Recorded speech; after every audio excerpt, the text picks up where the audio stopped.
भगवान कन्हैया ने ब्राह्मण जी से पूछा, भैया आप क्यों रो रहे हैं? कहने लगे, मेरे तलवे में कांटा चुभा हुआ है। भगवान कन्हैया ने ब्राह्मण जी के तलवे में लगा हुआ कांटा अपने दांतों से निकाला।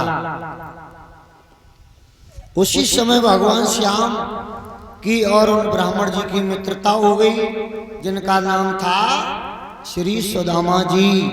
याद रखें, सुदामा जी की मैया का नाम था सुदाय, उनके पिताजी का नाम था उपदेव, उनकी पत्नी का नाम था सुशीला, उनके पुत्र का नाम था तोष, और ये सौराष्ट्र के रहने वाले थे। ध्यान रखना,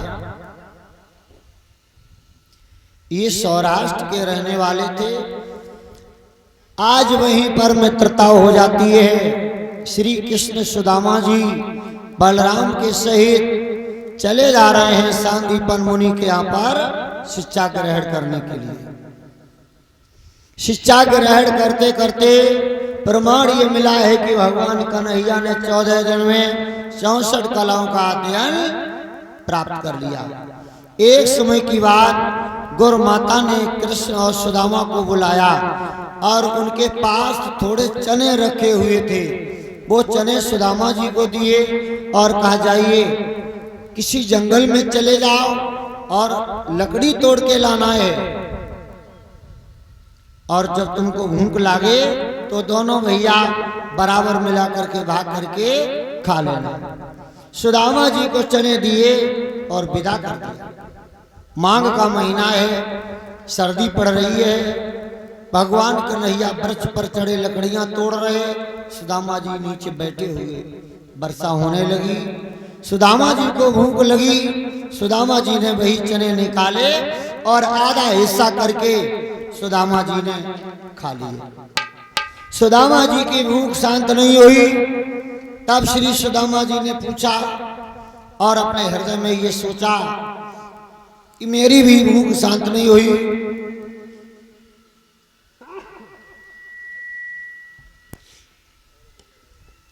और भगवान कन्हैया भी, इनकी भी भूख शांत नहीं होगी। इससे तो अच्छे दोनों हिस्सा मैं ही चबा लूं। दोनों हिस्सा श्री सुदामा जी ने चबा लिए। क्या हुआ प्यारे सज्जनों, भगवान कन्हैया ने समझ लिया। लेकिन यहां पर हमारे कुछ लोगों ने ये कह दिया कि भगवान कन्हैया से सुदामा ने कपट किया प्रभुन जी, तो कन्हैया ने साप दे दिया। आज तक भगवान ने किसी को साप नहीं दिया, भगवान ने जिसे दिया उसे वरदान ही दिया।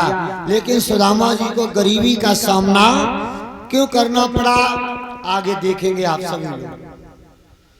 भगवान श्याम नीचे आए,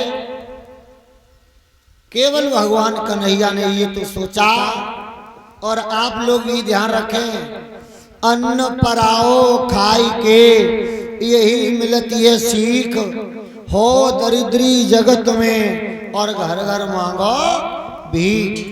कभी दूसरे का हिस्सा नहीं खाना चाहिए।